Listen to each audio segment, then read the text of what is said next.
അല്ലാഹുവിന്റെ ഹബീബിനെ കത്തെഴുതി വഹിഷി എന്താ ആയത്തെന്നറിയോ? വല്ലദീന ലാ യദ്ഊന മഅല്ലാഹി ഇലാഹൻ ആഖറ വലാ യഖ്തുലൂന അൻ-നഫ്സല്ലതീ ഇല്ലാ ഹറമല്ലാഹു ഇല്ലാ ബിൽ ഹഖ് വലാ യസ്നൂ.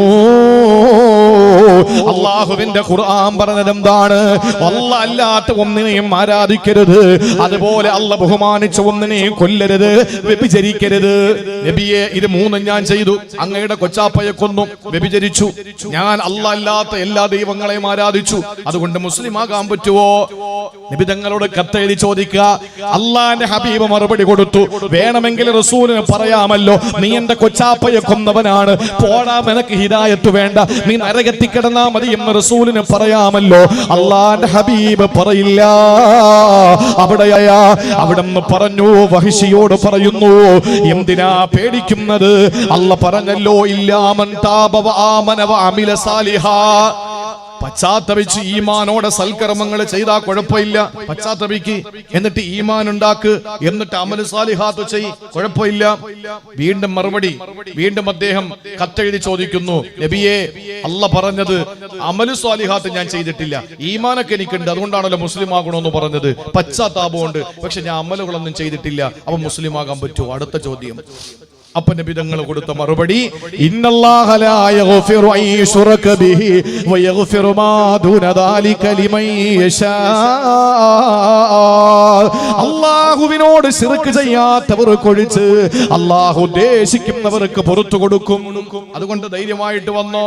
അപ്പൊ വീണ്ടും സംശയം വഹിഷിക്ക്, അല്ലാഹു ഉദ്ദേശിക്കുന്നവർക്ക്, ആ ഉദ്ദേശിക്കുന്നവരിൽ ഞാൻ പെടുവോ? ആ ഉദ്ദേശിക്കുന്നവരിൽ എന്നെ പെടുത്തു അല്ലാഹു. അപ്പോഴാണ് നബി തങ്ങൾ അവസാനം ഒരു ആയത്ത് ഓതി കൊടുത്തു, ഖുൽ യാ ഇബാദിയല്ലദീന അസ്റഫു അലാ അൻഫുസിഹിം ലാ തഖ്നതു മിർ റഹ്മത്തില്ലാ. അല്ലാഹുവിന്റെ കാരുണ്യത്തിൽ നിങ്ങൾ ആരും നിരാശപ്പെടരുത്, അല്ലാഹ് പൊറുക്കും, അല്ലാഹ് പൊറുക്കും. ആയത്ത് അങ്ങോട്ട് കൊടുത്തു. മദീനയിൽ വന്ന് വഹിഷി മുസ്ലിമായി. ഹംസ റളിയല്ലാഹു അൻഹുവിന്റെ കാതകന്റെ പേര് ഇന്ന് നമ്മൾ കേൾക്കുമ്പോൾ പറയും റളിയല്ലാഹു അൻഹു. അതാണ് ഇസ്ലാം, അതാണ് പരിശുദ്ധ ഇസ്ലാം. അതുകൊണ്ട് പ്രിയപ്പെട്ടവരെ, ഏതൊരാള് ശിർക്ക് ചെയ്യാത്തിടത്തോളം അല്ലാഹു അവന് മറ്റു പാപങ്ങളെല്ലാം പുറത്തു കൊടുക്കുന്നതാ. ഇനി നാലാമത്തെ ആയത്ത് ഞാനെന്ന് പറയട്ടെ സഹോദരങ്ങളെ. അതേ അധ്യായത്തിൽ തന്നെ 110-ാമതായിട്ട് അല്ലാഹ് പറയുന്നു, വമൻ യഅമൽ സൂഅൻ ഔ യളിമു നഫ്സഹു സുമ്മ യസ്തഗ്ഫിരില്ലാഹ യജിദില്ലാഹ ഗഫൂറർ റഹീമാ. അല്ലാഹ് പറയുകയാണ്, ആരൊരാൾ പാപം ചെയ്താൽ ഉടനെ ഇസ്തിഗ്ഫാർ ചൊല്ലിയാൽ അല്ലാഹ് അവന് പുറത്തു കൊടുക്കുന്നതാ. വലതുഭാഗത്തൊരു മലക്കിരിപ്പുണ്ട്, സാഹിബുൽ യമീൻ. ആ മലക്കിന്റെ ഡ്യൂട്ടി കാത്തിബുൽ ഹസനാത്ത്, നന്മ എഴുതലാണ്. ഇടതുഭാഗത്തൊരു മലക്കിരിപ്പുണ്ട്, ആ മലക്കിന്റെ പേര് സ്വാഹിബു ഷിമാൽ. ആ മലക്കിന്റെ ഡ്യൂട്ടി കാത്തിബു സയ്യിആത്ത്. ഈ വലതുവശത്തിരിക്കുന്ന മലക്ക് നന്മ രേഖപ്പെടുത്തും, ഇടതുഭാഗത്തിരിക്കുന്ന മലക്ക് തിന്മ രേഖപ്പെടുത്തും. ഇതിൽ മാന്യൻ വലതുഭാഗത്തിരിക്കുന്ന മലക്കാണെന്ന് നബി മുഹമ്മദ് മുസ്തഫ. ജീവിതത്തിൽ കഴിയണ സഹോദരങ്ങളെ, മദീന കാണണം. ആ മദീനയിൽ ചെന്നിട്ട്, മദീനയുടെ ഏതെങ്കിലും ഒരു ഭാഗത്ത് അവിടെ ചെന്നിട്ട് സെൽഫി എടുക്കാനല്ല, മദീനയിൽ പോയി സെൽഫി എടുക്കാനല്ല, നമുക്കൊക്കെ തോന്നും എടുക്കാൻ. കാരണം എന്തെന്നറിയോ? ചെറിയ സ്ഥലമല്ലല്ലോ അത്. മക്കയിൽ പോയി പരിശുദ്ധമായ കഅബാലയത്തിന്റെ ഏതെങ്കിലും ഒരു ഭാഗത്തേക്ക് മാറി നിന്ന് കഅബാലയത്തിന്റെ ഒരു ഫോട്ടോ എടുത്ത് നമ്മുടെ ജീവിതത്തിൽ നാം പോയ ഓർമ്മകൾ അയവിറക്കാൻ വേണ്ടി ഏറ്റവും നല്ല ഒരു വലിയ കാര്യമായി സൂക്ഷിക്കുന്നു എന്നത് ശരി. പക്ഷേ മദീനയിൽ പോയി നമുക്ക് എങ്ങനെയാണ് അവിടെ നിന്ന് സെൽഫി എടുക്കാൻ കഴിയുക? എങ്ങനെയാണ് മദീനയിൽ ചെന്നിട്ട് നമുക്ക് റസൂലുള്ളാഹിയുടെ ഖബർ ഷരീഫിന്റെ അടുത്ത് നിന്നിട്ട് മൊബൈൽ യൂസ് ചെയ്യാൻ നമുക്ക് കഴിയുന്നത്? എങ്ങനെയാണ്? ചിന്തിച്ചു നോക്ക്. ഞാൻ ഇപ്പോ ഒരു 5 ദിവസത്തെ യാത്രയ്ക്ക് പോയി. ആ 5 ദിവസത്തെ യാത്രയിൽ 2 ദിവസം അങ്ങോട്ടും ഇങ്ങോട്ടുമുള്ള യാത്ര, പിന്നെ കിട്ടിയതാകെ 3 ദിവസമാണ്. അതിൽ 1 ദിവസം മക്കയിൽ, 1 ദിവസം മദീനയിലേക്കുള്ള യാത്ര, 1 ദിവസം മദീനയില്. ആ മദീനയിൽ നിൽക്കുന്ന സമയം നമുക്കറിയാം, പുതിയ സംവിധാനം ഉപയോഗിച്ചുകൊണ്ട് നമുക്ക് റിയാലുൽ ജന്നയിൽ നിസ്കരിക്കാനുള്ള പെർമിഷൻ കിട്ടുന്നത് വളരെ ചുരുങ്ങിയ സമയത്താണ്. ഒരു കൊല്ലം ഒരാൾക്ക് കിട്ടിയാൽ അടുത്ത വർഷം പിന്നെ കിട്ടുള്ളൂ. ആ വർഷം പിന്നെ എത്ര യാത്ര ചെയ്താലും അവിടെ നിസ്കരിക്കാൻ നമുക്ക് ഭാഗ്യമില്ല. ആ നിലയില് അവിടെ കൺട്രോൾ ചെയ്യുന്നുണ്ട്. പക്ഷേ ഞാൻ പോകുമ്പോ മഗ്‌രിബിന് തൊട്ടു മുമ്പ് 5:30 മണിക്കാണ് എനിക്ക് പെർമിഷൻ കിട്ടിയത്. 5:30 മണിക്ക് അതിനകത്ത് കയറി. 5:30 മണിക്ക് കയറി 6:10 തോന്നുന്നു, എന്റെ ഓർമ്മ ശരിയാണെങ്കിൽ ബാങ്ക്. ആ സമയം വരെയും നിസ്കാരത്തിന്റെ ടൈം ആയതുകൊണ്ട് അവിടെ തന്നെ ഇരിക്കാനുള്ള ഒരു ഭാഗ്യം കിട്ടി. എവിടെയാ?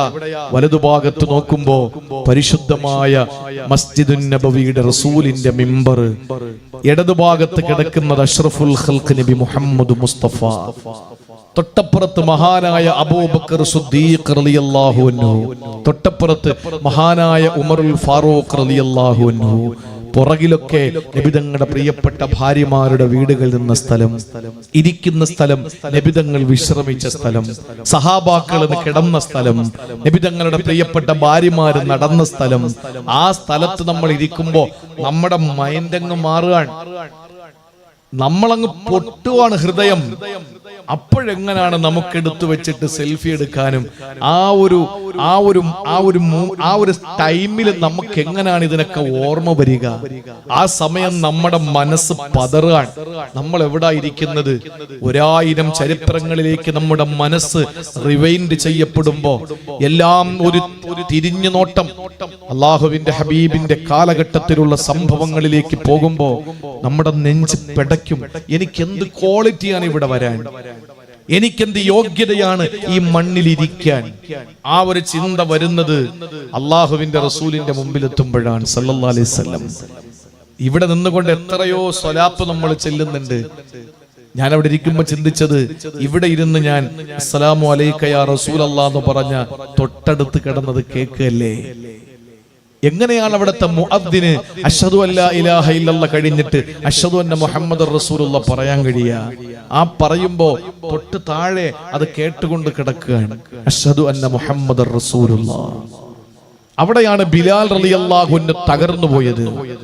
അവിടെയാണ് ബിലാൽ റളിയല്ലാഹു അൻഹു ഇനി ഞാൻ ബാക്കി വിളിക്കില്ല എന്ന് പറഞ്ഞിട്ട് പൊട്ടിക്കരഞ്ഞ് മോഹാലസ്യപ്പെട്ട് മരുഭൂമിയിലെ മണലിൽ വീണ് കിടന്ന് ഉരുണ്ടുപോയത്. അവിടെയാണ് മദീനയാകുന്നത്. അവിടെയാണ് മദീനയാകുന്നത്. അവിടെയാണ് പ്രിയപ്പെട്ടവരെ പ്രണയം അതൊരു ലഹരിയാകുന്നത്. ലഹരി ബോധം കെടുത്തുന്നത് അവിടെയാണ് മദീന. അവിടെ പോകണം, പോയി ഏതെങ്കിലും ഒരു ഭാഗത്ത് മാറിയിരിക്കണം. റിയാദുൽ ജന്ന തന്നെ വേണമെന്നില്ല. ആ മണ്ണിൽ എവിടെ പോയാലും നബിതങ്ങൾ നടന്ന മണ്ണ്. ചിന്തിച്ചാൽ നമുക്ക് അന്തം കിട്ടില്ല. കാരണം സലാം പറഞ്ഞ് ബാബുൽ ബക്കയിലൂടെ പുറത്തേക്ക് ഇറങ്ങിയിട്ട് മുവാജഹത്തുർ റസൂൽ എന്നും പറഞ്ഞൊരു ഭാഗമുണ്ട്. കുറേ ആളുകൾ പുറത്തു വന്ന് നിന്ന് നബിതങ്ങളുടെ മുഖത്ത് നോക്കിയിട്ട് ഇങ്ങനെ സംസാരിക്കുന്ന കുറെ സ്ഥലമുണ്ട്.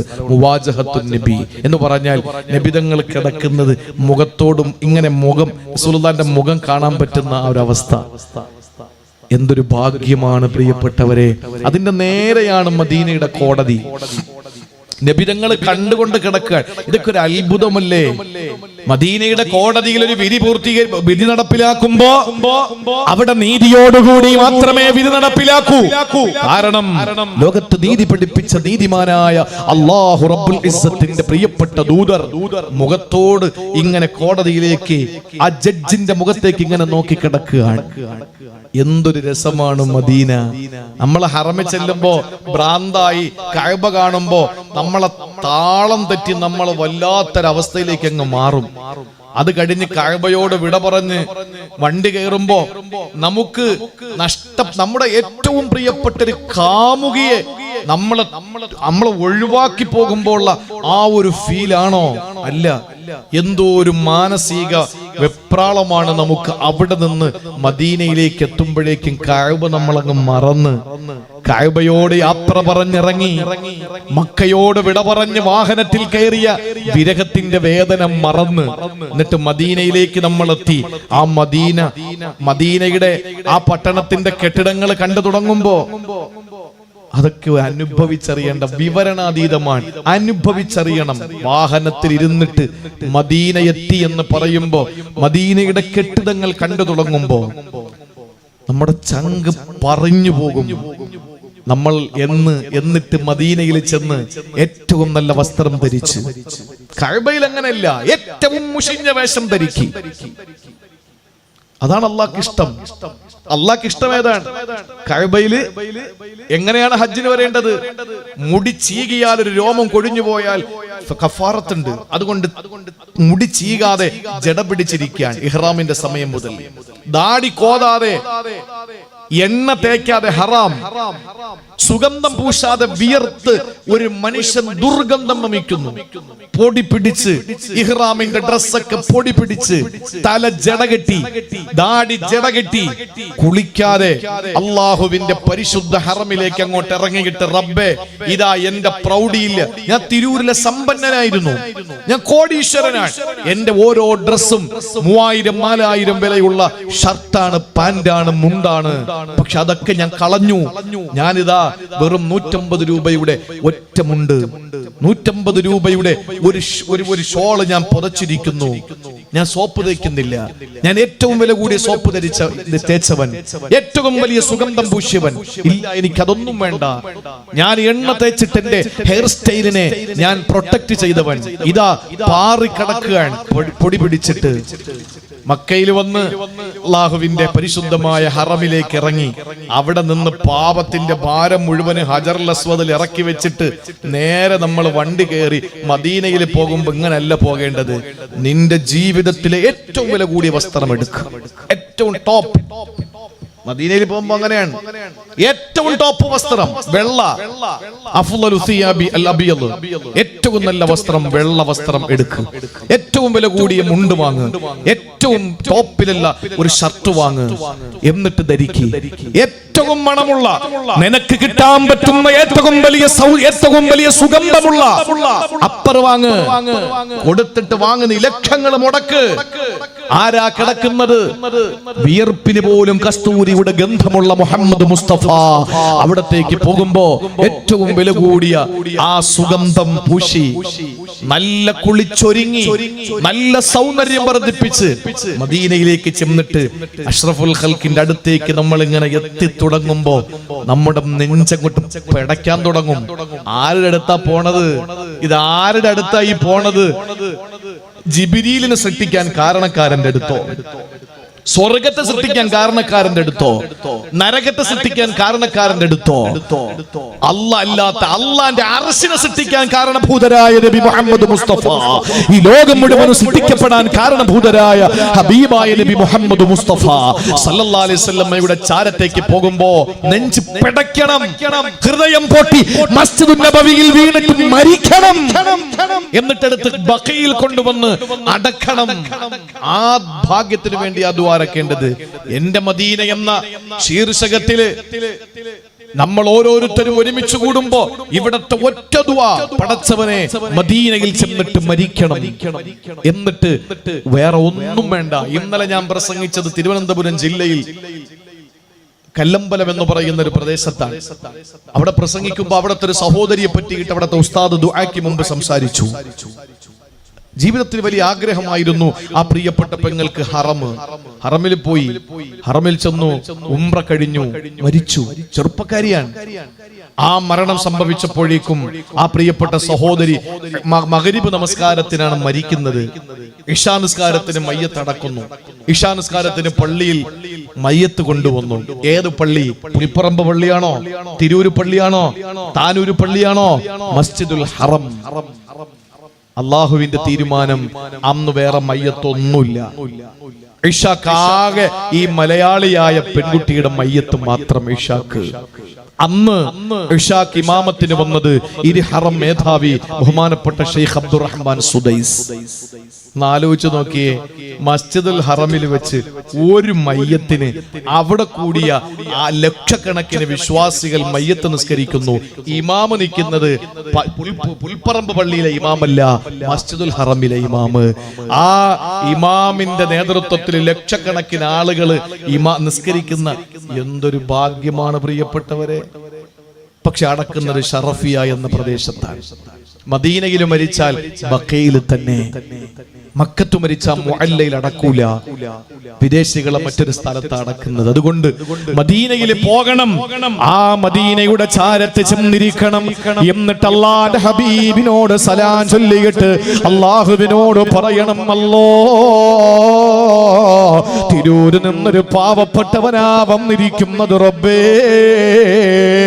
ഈ ആയത്ത് ഞാൻ പഠിച്ചതാണ് റബ്ബേ, ഏത് പാപം ചെയ്താൽ അല്ലാഹുവിന്റെ ഹബീബിന്റെ അടുത്ത് വന്ന് അല്ലാഹുവിനോട് പാപങ്ങൾ പൊറുക്കലിനെ തേടിയാ ആ നിമിഷം അല്ലാഹു പൊറുക്കുമെന്ന് പഠിപ്പിച്ചല്ലോ പടച്ചവരെ. അതുകൊണ്ട് ഞാനിതാ എന്റെ കരളിന്റെ കസനമായ മുഹമ്മദുർ റസൂലുള്ളാഹിയുടെ ചാരത്തിരിക്കുന്നു. യാ അല്ലാഹ്, എനിക്ക് എന്റെ ഹബീബിന്റെ ബറക്കത്ത് കൊണ്ട് എന്റെ പാപങ്ങൾ പുറത്തു തരണേ എന്ന് ചോദിക്കണം എന്റെ തിരൂരുകാരാ. അതാണ് ഇബ്നു മസ്ഊദിന് ഏറ്റവും കൂടുതൽ സന്തോഷം നൽകിയ രണ്ടാമത്തെ സൂക്തം. ഇനി മൂന്നാമത്തേത് അറിയണ്ടേ? മൂന്നാമത്തേത് അല്ലാഹുവിന്റെ വിശുദ്ധ ഖുർആൻ പറയുന്ന മൂന്നാമത്തെ ആയത്ത്, അതേ അധ്യായത്തിന്റെ 116 ആയത്ത്. അടുത്തത് 116, ഈ അധ്യായം തന്നെ. എന്താണെന്നറിയോ?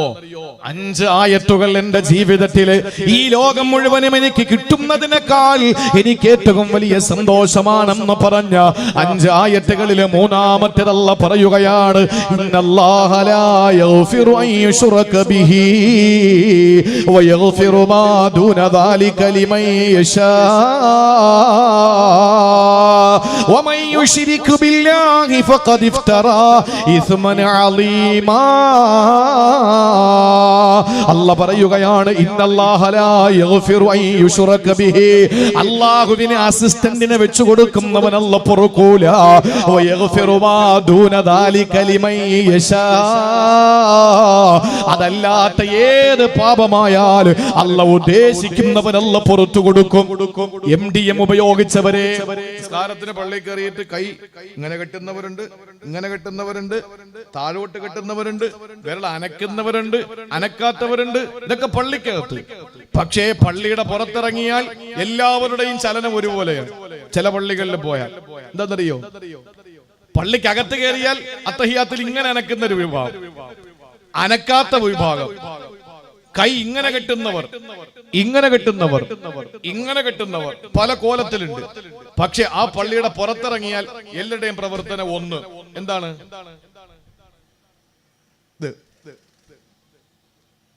അല്ലേ? ആ പണി ഒന്നാ. അകത്ത് പ്രവർത്തനങ്ങൾ വേറെ. പക്ഷെ പുറത്തിറങ്ങിയാൽ പലരുടെയും പ്രവർത്തനം ഇതാണ്. പോക്കറ്റിൽ കിടക്കുന്ന സാധനം എടുക്കും, പാൻപരാഗ് തട്ടി അതിനെങ്ങനാണോ ചെയ്യേണ്ടതൊക്കെ ചെയ്ത് നേരെ ചുണ്ടിനടിയിലോട്ട് ഇടുകയാണ്. ഇന്ന സ്വലാത്ത തൻഹാനിൽ ഫഹ്ശാഇ വൽ മുൻകർ, നിന്ദ്യവും നീചവുമായ പ്രവർത്തനങ്ങളെ നിസ്കാരം തടയുമെന്ന് പറഞ്ഞാൽ പുറത്തിറങ്ങിയിട്ട് ഈ തുമ്പ് വെട്ടിക്കളഞ്ഞിട്ടും ചേലാകർമ്മം ചെയ്യും പോലെ അത് ചെയ്തിട്ട് തട്ടിയിട്ട് ചുണ്ടിലിടുന്ന സമ്പ്രദായം ചെയ്യില്ല ഇവന്റെ നിസ്കാരം. അപ്പോ നിസ്കാരം കഴിഞ്ഞ് പുറത്തിറങ്ങിയിട്ട് ഇത് ചെയ്യുന്നവന്റെ നിസ്കാരമായില്ല. അതാണ് എന്റെ കാര്യം. കറക്റ്റ് നിസ്കാരമാണെങ്കിൽ പുറത്തിറങ്ങിയത് ചെയ്യൂല, ചെയ്യില്ല, ചെയ്യാൻ കഴിയില്ല. പ്രിയപ്പെട്ട സഹോദരങ്ങളെ, അള്ളാഹു നമുക്ക് എല്ലാം പുറത്തു വരും. പക്ഷേ നമ്മൾ അവസാനിപ്പിക്കണം, പാപം അവസാനിപ്പിക്കും. ഇനി ചെയ്യില്ല റബ്ബേ, ശിർക്ക് ഞാൻ ചെയ്തിട്ടില്ല, നിനക്ക് അസിസ്റ്റന്റ് ഉണ്ടെന്ന് ഞാൻ പറഞ്ഞിട്ടില്ല, നിന്നെ സഹായിക്കാൻ ആളുണ്ടെന്ന് ഞാൻ പറഞ്ഞിട്ടില്ല. പക്ഷേ ഞാൻ മനുഷ്യനാണ്, കള്ളു കുടിച്ചു, MDM ഉപയോഗിച്ചു, പാൻപരാഗ് ഉപയോഗിച്ചു, ഞാൻ പലിശ വാങ്ങി, ഇതൊക്കെ ശരിയാ, നിർത്തി, എനിക്ക് ഖേദമുണ്ട്, അവസാനിപ്പിച്ചു, ഇനി ഞാൻ ചെയ്യില്ല. ആ ഒരു പ്രതിജ്ഞ പുതുക്കുമെങ്കിൽ വയഗ്ഫിറു മാ ദൂന ദാലിക ലിമൻ യശാ, അല്ലാഹു ഉദ്ദേശിക്കുന്നവർക്ക് അല്ലാഹു പുറത്തു കൊടുക്കൂ. നിങ്ങൾ ശ്രദ്ധിക്കുമെങ്കിൽ ഞാനൊരു 4 മിനിറ്റ് കൊണ്ടൊരു കാര്യം പറഞ്ഞു തരാ. അല്ലാഹുവിന്റെ ഹബീബിന്റെ മുമ്പിൽ ഒരാൾ വന്നു, അല്ലാഹുവിന്റെ ഹബീബേ, എനിക്ക് മുസ്ലിം ആകണമെന്ന് ആഗ്രഹമുണ്ട്. അല്ലാഹുവിന്റെ ഹബീബ് ചോദിച്ചു, നിങ്ങളാരാ? ആ സമയത്ത് മറമാറ്റി കൊടുത്തു. ആരാണ് വന്നതെന്നറിയോ? അല്ലാഹുവിന്റെ ഹബീബിന്റെ മുമ്പിൽ വന്ന് ഇസ്ലാം മത വിശ്വാസത്തിലേക്ക് കടന്നു വരാ അല്ലാഹുവിന്റെ ഹബീബിന്റെ മുന്നിലേക്ക് വന്നത് ഹിന്ദു എന്ന് പറയുന്ന പെണ്ണാണ്. ആരാണ് ഈ ഹിന്ദെന്നറിയോ? സയ്യിദ് ശുഹദായി ഹംസ റളിയല്ലാഹു അൻഹു, മഹാനായ നബി തങ്ങളുടെ പ്രിയപ്പെട്ട കൊച്ചാപ്പ ഹംസ റളിയല്ലാഹു അൻഹുവിനെ ക്രൂരമായിട്ട് കൊന്ന, ലോകത്ത് ഇങ്ങനെ ഒരു കൊല നടന്നിട്ടില്ല. അത് യുപിയിലും നടന്നിട്ടില്ല, ഗുജറാത്തിലും നടന്നിട്ടില്ല, അത് എങ്ങും നടന്നിട്ടില്ല. ലോകത്ത് ഇത്രയും വലിയ ഒരു കൊലപാതകം നടക്കാത്ത, ഏറ്റവും അതുല്യമായ കൊല നടന്നത് മഹാനായ ഹംസ തങ്ങളെ കൊന്ന രൂപമല്ലേ? മൂക്ക് ഛേദിച്ചെടുത്തു, നാക്ക് പിഴുത് വലിച്ചെടുത്തു, എന്നിട്ട് കാത് മുറിച്ചെടുത്തു, കണ്ണ് ചൂഴ്ന്നെടുത്തു, എന്നിട്ട് നെഞ്ചിനകത്ത് കയറി നിന്നിട്ട് തലയോട്ടി വെട്ടിപ്പിളന്നിട്ട് തലച്ചോറ് വായിലിട്ട് ചവച്ചു തുപ്പയിട്ട് തലയോട്ടിയിൽ കള്ളൊഴിച്ചു കുടിച്ചു, എന്നിട്ട് കുടൽമാല എടുത്ത് ഹാരമണിഞ്ഞിട്ട് നൃത്തം ചെയ്തു, പാട്ടുപാടി. ആരായി പണി ചെയ്തത്? ഹിന്ദു കാശ് കൊടുത്തപ്പോ, ഹിന്ദു മുസ്ലിമായി റളിയല്ലാഹു അൻഹ ഹിന്ദു കാശ് കൊടുത്തപ്പോ ആരാണ് ഈ പണി ചെയ്തതെന്നറിയോ? വഹ്ശി എന്ന ചാട്ടുളി വിദഗ്ധനാ. ആ വഹ്ശി നബി തങ്ങൾക്ക് കത്തെഴുതുന്നു, നബിയേ നബിയേ എനിക്ക് മുസ്ലിം ആകണമെന്ന് കൊതി. അല്ലാഹു അക്ബർ. നബി തങ്ങൾ എന്ത് മറുപടി കൊടുക്കണം? നേരം വെളുക്കാത്ത, ഇന്നും നേരം വെളുക്കാത്ത കുറെ ആളുകൾ അള്ളാന്റെ ഹബീബ് വർഗീയവാദിയാണെന്ന് പറഞ്ഞ് അടച്ചിട്ട റൂമിനകത്തിരിക്കുന്ന നെതർലാൻഡിലെ ഒരു സെബാസ്റ്റ്യൻ പുന്നക്കൽ, അതുപോലെ തന്നെ ഇവിടെ കുറെ ആളുകൾ ഇവിടുത്തെ നിരീശ്വരവാദ പ്രസ്ഥാനങ്ങളിൽ ചേക്കേറിക്കൊണ്ട് യുക്തിവാദികളെന്ന് സ്വയം യുക്തി നഷ്ടപ്പെട്ടു പോയ, ഏറ്റവും മനുഷ്യത്വപരമായ ഒരു നിലയ്ക്കും അർഹതയില്ലാത്ത ഒരു വിഭാഗം അള്ളാഹുവിന്റെ ഹബീബിനെ പറ്റി മോശമായി പറഞ്ഞുകൊണ്ട് ഞാൻ ഈ നിബിധന സമ്മേളനം ആലപ്പുഴ 12 മഹല്ലുകൾ സംഘടിപ്പിച്ച ഒരു പരിപാടി സമസ്ത കേന്ദ്ര മുഷാവറ അംഗം ബഹുമാനപ്പെട്ട ഫൈസി ഉസ്താദിന്റെ ദുആയോടുകൂടി ആരംഭിച്ച് 12 മഹല്ലുകൾ ഒരുമിച്ച് കൂടിയ ആ പരിപാടിയിൽ ഞാൻ KC വേണുഗോപാലായിരുന്നു ഉദ്ഘാടനം. അദ്ദേഹം വേറൊരു പരിപാടിയിൽ പങ്കെടുത്തുകൊണ്ട് നിൽക്കുമ്പോഴാണ് ഞാൻ പ്രസംഗിച്ചു. അന്ന് എനിക്ക് മറ്റൊരു പരിപാടി കൂടി ഉണ്ടായിരുന്നത് കൊണ്ട് ഞാൻ പെട്ടെന്ന് പ്രസംഗിച്ചു. അന്ന് വേദിയിൽ ഒരു MLA ഉണ്ടായിരുന്നു. ഞാൻ വേണുഗോപാൽ അദ്ദേഹത്തെ ഇരുത്തിക്കൊണ്ട് പറയണമെന്ന് ചിന്തിച്ചൊരു കാര്യവുമായിട്ടാണ് ഞാൻ ആ സ്റ്റേജിൽ കയറുന്നത്. പക്ഷെ കിട്ടിയില്ല. ഞാൻ ആ MLA ഇരുത്തിയിട്ട് ഞാൻ പറഞ്ഞു, അള്ളാഹുവിന്റെ ഹബീബിനെ അധിക്ഷേപിക്കുന്ന, കാസ പോലുള്ള ഇസ്ലാമിനെ വളരെ നികൃഷ്ടമായിട്ട് ചിത്രീകരിക്കുന്ന, അള്ളാഹുവിനെയും റസൂലിനെയും വളരെ മോശമായി തെറി വിളിക്കുന്ന ചാനലുകൾ, സ്വകാര്യ ചാനലുകൾ നിയന്ത്രിക്കണം നിങ്ങൾ. ഞങ്ങൾ മറുപടി പറയാത്തത് ഞങ്ങൾക്ക് പേടിയുള്ളത് കൊണ്ടല്ല. ആ പരിപാടി ഞങ്ങൾക്കില്ല പേടി എന്നുള്ളത്. ആ ഒരു വാക്ക് ഞങ്ങളുടെ ഇഷ്ടത്തിലില്ല. മര്യാദയ്ക്ക് ഞങ്ങൾ അദബും മര്യാദയും പഠിച്ചവരായതുകൊണ്ട് ഞങ്ങൾ മറുപടി കൊടുക്കാത്തതാണ്. അല്ലെങ്കിൽ അതേ കോലത്തിൽ തിരിച്ച് മറുപടി കൊടുക്കാൻ ഞങ്ങൾക്ക് അറിയാം. പക്ഷേ അത് കേരളത്തിൽ വലിയ ഒരു വില കൊടുക്കേണ്ടി വരും. അതുകൊണ്ട് അദബം അലിഫം അക്ഷരം എഴുതി അല്ലാ എന്ന് പഠിപ്പിക്കുന്നതോടൊപ്പം അദബം ഞങ്ങളെ പഠിപ്പിച്ചിട്ടുണ്ട് ഞങ്ങളുടെ ഉസ്താദുമാര്. കേരളത്തിൽ ഒരു സംഘടനാ നേതാക്കന്മാരും കലാപത്തിന് ആഹ്വാനം കൊടുക്കില്ല. അല്ലാ പോലും ഫിർഔനെടുത്ത് പോകുന്ന മൂസാ നബിയോട് മര്യാദക്ക് സംസാരിക്കണമെന്ന് പറഞ്ഞാ വിട്ടത്. ആ മര്യാദ ഉള്ളത് കൊണ്ടാണ് ഞങ്ങൾ മറുപടി പറയാത്തത്. പക്ഷെ നിങ്ങൾ നിയന്ത്രിക്കണം, സഭയിൽ അത് ഉന്നയിക്കണമെന്ന് പറഞ്ഞു. അദ്ദേഹം നോട്ട് ചെയ്തു. എനിക്ക് ഉറപ്പ് തന്നു അദ്ദേഹം സഭയിൽ ആ വിഷയം അവതരിപ്പിക്കാമെന്ന്. നാഴികയ്ക്ക് 40 വട്ടം അള്ളാന്റെ ഹബീബിനെ പറ്റി പറയുന്നത് നിങ്ങൾ കേൾക്കുന്നില്ലെന്നാ എന്റെ വിശ്വാസം. കേട്ടാൽ നിങ്ങളെ നെഞ്ചു പൊട്ടിപ്പോകും. ഉമ്മഹാത്തുൽ മുഅ്മിനീങ്ങളെ വളരെ നികൃഷ്ടമായിട്ട്, അള്ളാഹുവിനെ വെറും മോശമായിട്ട് ഈ കേരളത്തിലാണ് നമ്മൾ ചിന്തിക്കണം. ഞാൻ ആ ഭാഗത്തേക്ക് പോകുന്നില്ല, എന്റെ സമയം അതിക്രമിച്ചു കൊണ്ടിരിക്കുന്നു. അതുകൊണ്ട് വഹ്ശി അള്ളാഹുവിന്റെ ഹബീബിനെ കത്തെഴുതി ഞാൻ മുസ്ലിം ആകട്ടെ. പക്ഷെ ഒരു ആയത്ത് എനിക്ക് വലിയ പ്രയാസം തരുന്നുണ്ട്. എനിക്ക് മുസ്ലിം ആകാൻ കഴിയുമോ എന്നറിയില്ല. ആ ആയത്ത് കേൾക്കുമ്പോൾ എനിക്ക് മുസ്ലിം ആകാൻ പറ്റുമെന്ന് തോന്നുന്നില്ല. അല്ലാഹുവിന്റെ ഹബീബിനെ കത്തെഴുതി വഹ്ശി. എന്താ ആയത്തെന്നറിയോ? വല്ലദീന ലാ യദ്ഊന മഅല്ലാഹി ഇലാഹൻ ആഖറ വലാ യഖ്തുലൂന അൻ-നഫ്സല്ലതീ ഇല്ലാ ഹറമല്ലാഹു ഇല്ലാ ബിൽ ഹഖ് വലാ യസ്നൂ. അല്ലാഹുവിന്റെ ഖുർആൻ പറഞ്ഞത് എന്താണ്? അല്ലാഹ് അല്ലാത്ത ഒന്നിനെയും ആരാധിക്കരുത്, അതുപോലെ അല്ലാഹ് ബഹുമാനിച്ച ഒന്നിനെയും കൊല്ലരുത്, വ്യഭിചരിക്കരുത്. നബിയെ, ഇത് മൂന്നും ഞാൻ ചെയ്തു. അങ്ങയുടെ കൊച്ചാപ്പയെ കൊന്നു, വ്യഭിചരിച്ചു. ഞാൻ അല്ലാഹ് അല്ലാത്ത എല്ലാ ദൈവങ്ങളെയും ആരാധിച്ചു. അതുകൊണ്ട് മുസ്ലിം ആകാൻ പറ്റുമോ? നബി തങ്ങളോട് കത്തെഴുതി ചോദിക്കുക. അള്ളാന്റെ ഹബീബ് മറുപടി കൊടുത്തു, വേണമെങ്കിൽ റസൂലിന് പറയാമല്ലോ, നീ എന്റെ കൊച്ചാപ്പയെ കൊന്നവനാണ്, പോടാ, നിനക്ക് ഹിദായത്ത് വേണ്ട, നീ നരകത്തിൽ കിടന്നാ മതി എന്ന് റസൂലിന് പറയാമല്ലോ. അള്ളാന്റെ ഹബീബ് പറയില്ല. അവിടെന്ന് പറഞ്ഞു, വഹ്ശിയോട് പറയുന്നു, എന്തിനാ പേടിക്കുന്നത്? അല്ലാഹ് പറഞ്ഞല്ലോ, ഇല്ലാമൻ താബ വ ആമന വ അമില സാലിഹാ. പശ്ചാത്തപിച്ച് ഈമാനോടെ സൽക്കർമ്മങ്ങൾ ചെയ്താൽ കുഴപ്പമില്ല. പശ്ചാത്തപിക്ക്, എന്നിട്ട് ഈമാൻ ഉണ്ടാക്ക്, എന്നിട്ട് അമലു സാലിഹാത്ത് ചെയ്, കുഴപ്പമില്ല. വീണ്ടും മറുപടി, വീണ്ടും അദ്ദേഹം കത്തെഴുതി ചോദിക്കുന്നു, നബിയെ, അല്ല പറഞ്ഞത് അമലു സാലിഹാത്ത് ഞാൻ ചെയ്തിട്ടില്ല, ഈമാനൊക്കെ എനിക്കുണ്ട്, അതുകൊണ്ടാണല്ലോ മുസ്ലിം ആകണമെന്ന് പറഞ്ഞത്. പശ്ചാത്താപമുണ്ട്, പക്ഷെ ഞാൻ അമലുകളൊന്നും ചെയ്തിട്ടില്ല, അപ്പൊ മുസ്ലിം ആകാൻ പറ്റുമോ? അടുത്ത ചോദ്യം. അപ്പൊ നബി തങ്ങൾ കൊടുത്ത മറുപടി, ഇന്നല്ലാഹ ലാ യഗ്ഫിറു അൻ യുശ്റക ബിഹി വയഗ്ഫിറു മാ ദൂന ദാലിക ലിമൻ യശാ. അല്ലാഹുവിനോട് ശിർക്ക് ചെയ്യാത്തവർക്കൊഴിച്ച് അല്ലാഹു ഉദ്ദേശിക്കുന്നവർക്ക് പുറത്തു കൊടുക്കും. അതുകൊണ്ട് ധൈര്യമായിട്ട് വന്നോ. അപ്പൊ വീണ്ടും സംശയം വഹിഷിക്ക്, അല്ലാഹു ഉദ്ദേശിക്കുന്നവർക്ക്, ആ ഉദ്ദേശിക്കുന്നവരിൽ ഞാൻ പെടുവോ? ആ ഉദ്ദേശിക്കുന്നവരിൽ എന്നെ പെടുത്തു അല്ലാഹു.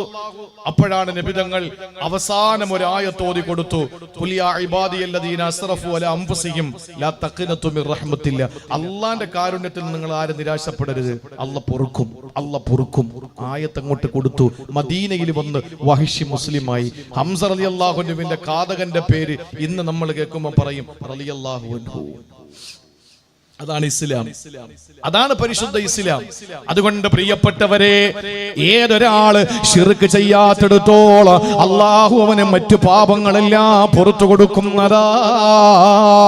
ഇനി 4-ാമത്തെ ആയത്ത് ഞാനെന്ന് പറയട്ടെ സഹോദരങ്ങളെ. അതേ അധ്യായത്തിൽ തന്നെ 110-ാമതായിട്ട് അല്ലാഹു പറയുന്നു, വമൻ യഅമൽ സൂഅൻ ഔ യളിമു നഫ്സഹു സുമ്മ യസ്തഗ്ഫിരില്ലാഹ യജിദില്ലാഹ ഗഫൂറർ റഹീമാ.